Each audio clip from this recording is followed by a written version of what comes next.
हम फिर आ गए एक नए वीडियो के साथ। आप देख रहे हैं विचार अपना ऑनलाइन स्टडी। देखते रहिए, कुछ नया सीखते रहिए। हम सभी जानते हैं कि ब्लड लाल रंग का होता है, जो हमारे शरीर में संचारित होता है।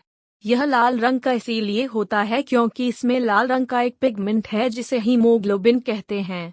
इसमें प्लाज्मा, लाल रक्त कोशिकाएं, रेड ब्लड सेल्स, श्वेत रक्त कोशिकाएं, व्हाइट ब्लड सेल्स और प्लेटलेट्स होते हैं। रक्त ऑक्सीजन, कार्बन डाइऑक्साइड, पचा हुआ भोजन आदि जैसे पदार्थों को शरीर के एक हिस्से से दूसरे हिस्से तक पहुंचाने में मदद करता है। यह रोगों से हमें बचाता है और रक्त का तापमान भी नियंत्रित करता है। जब दिल धड़कता है तो यह ऊर्जा और ऑक्सीजन को शरीर में पहुंचाने के लिए चारों ओर ब्लड को पंप करता है। जैसे ही शरीर में ब्लड फैल जाता है, यह रक्त वाहिकाओं के पक्षों के खिलाफ धक्का देता है। रक्त वाहिकाओं को आगे बढ़ाने की ताकत दबाव पैदा करती है, जिसे ब्लड प्रेशर के रूप में जाना जाता है। इसलिए हम यह परिभाषित कर सकते हैं कि ब्लड प्रेशर वह दबाव या प्रेशर है जिसमें शरीर के चारों ओर ब्लड को हृदय के द्वारा पंप किया जाता है। यदि ब्लड प्रेशर ज्यादा या हाई होता है तो धमनियों या हृदय पर अतिरिक्त तनाव उत्पन्न होता है और हृदय का दौरा भी पड़ सकता है। इसलिए ब्लड प्रेशर को सामान्य बनाए रखना बहुत आवश्यक है। नॉर्मल ब्लड प्रेशर क्या है? दो मूल्यों के रूप में ब्लड प्रेशर को बताया जा सकता है, जैसे कि सिस्टोलिक दबाव और डायस्टोलिक दबाव। आखिर सिस्टोल और डायस्टोल है क्या?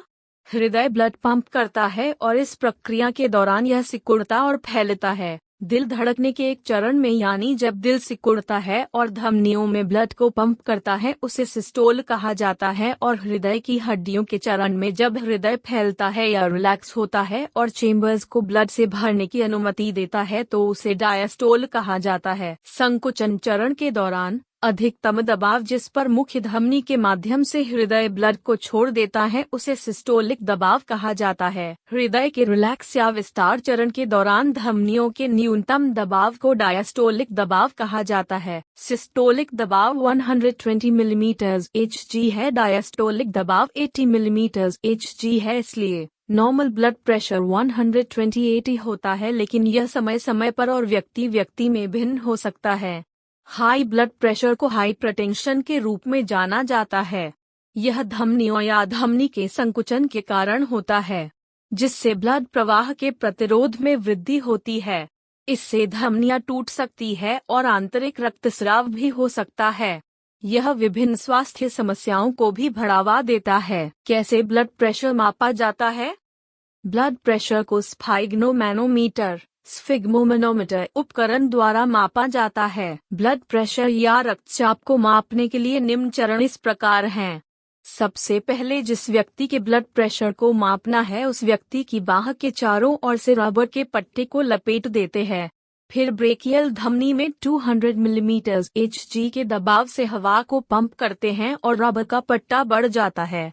इस दबाव को आप यंत्र स्फिग्मोमैनोमीटर में देख सकते हैं।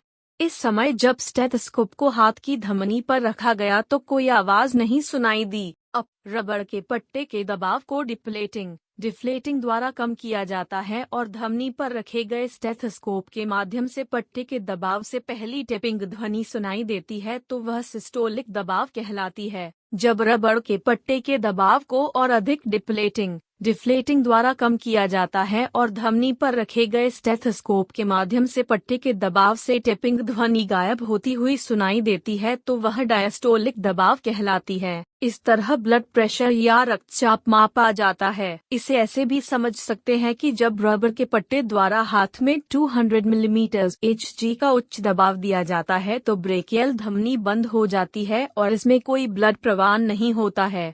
नतीजा यह कि धमनी पर रखा स्टेथोस्कोप में कोई टेपिंग ध्वनि नहीं सुनाई देगी, क्योंकि ब्लड नहीं बह रहा होगा। लेकिन जब रबर के पट्टे का दबाव कम हो जाता है और सिस्टोलिक दबाव के बराबर हो जाता है, ब्लड थोड़ा धमनियों से बहने लगता है और पहली ध्वनि स्टेथोस्कोप पर सुनाई देती है।